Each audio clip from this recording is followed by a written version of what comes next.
We're here at the Polish Memorial Garden in Douglas in Scotland. In 1940, behind me and all over the south of Scotland, there were 17,000 Polish soldiers. And the reason there were 17,000 Polish soldiers here in Scotland and here in Douglas is because they had to leave Poland in 1939 and they found themselves here so they could collect themselves, so they could get reorganised, so they could mobilise themselves again to get ready to go back and fight. These monuments were built by the soldiers themselves in 1940 as a reminder to the local community of their presence, because they knew they wouldn't be here forever. They knew they would be going back to war. They just didn't know quite when. In 2002, they were consolidated here from other places around about. My father was one of these soldiers who came here in 1940. Not initially, he didn't leave Poland as a soldier, but by the time he got here, he was a soldier in the Polish army here in the 10th Cavalry Brigade. He was an engineer, and he was one of the soldiers, in fact, who helped build one of these monuments. Polish soldiers here in these fields in Douglas were preparing for war, and they would become the 1st Polish Armoured Division.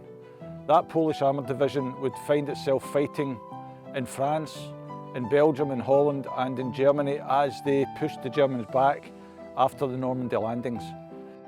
Building bridges was an essential part of the Polish Army's abilities. They had to build bridges because all the way from France, through Belgium, through Holland, into Germany, there was river after river after river after canal. My father was one of these engineers. My father built bridges.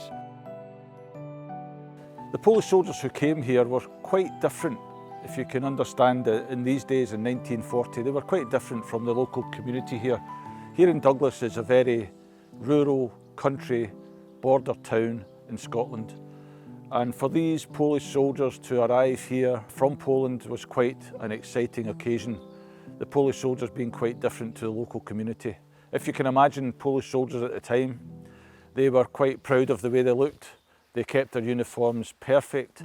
They wore cologne, they had oil in their hair, and of course, when they came up to a young woman, they would click their heels, take her hand and kiss it.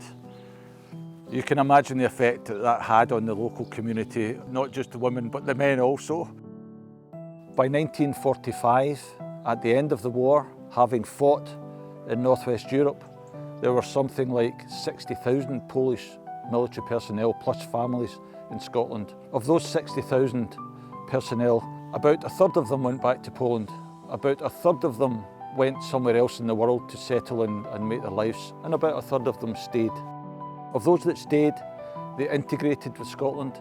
They changed their names, many of them. They certainly had families who, most of them didn't bring up as Polish. My father, my mother, they chose to settle in Scotland and they brought us up as Scottish. My father, I suppose for emotional reasons, for the pain inside, he decided he couldn't deal with Polish things anymore. It was only later on in life that I discovered my Polish roots and I got involved deeper and deeper into the Polish community.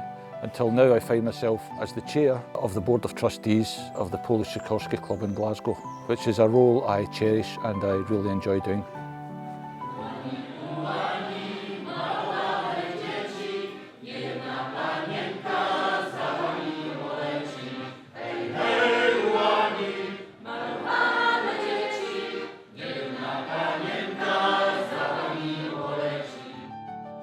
These monuments are extremely important of Poland's history. They're an important part of Scotland's history. They're one of the things that bring us all together in Scotland, the Polish with the Scottish and the Scottish with the Polish, but more than that, they're one of the symbols. These are the symbols that help us, the Polish community of Scotland, identify ourselves as Polish and links us directly with what is our homeland, Poland.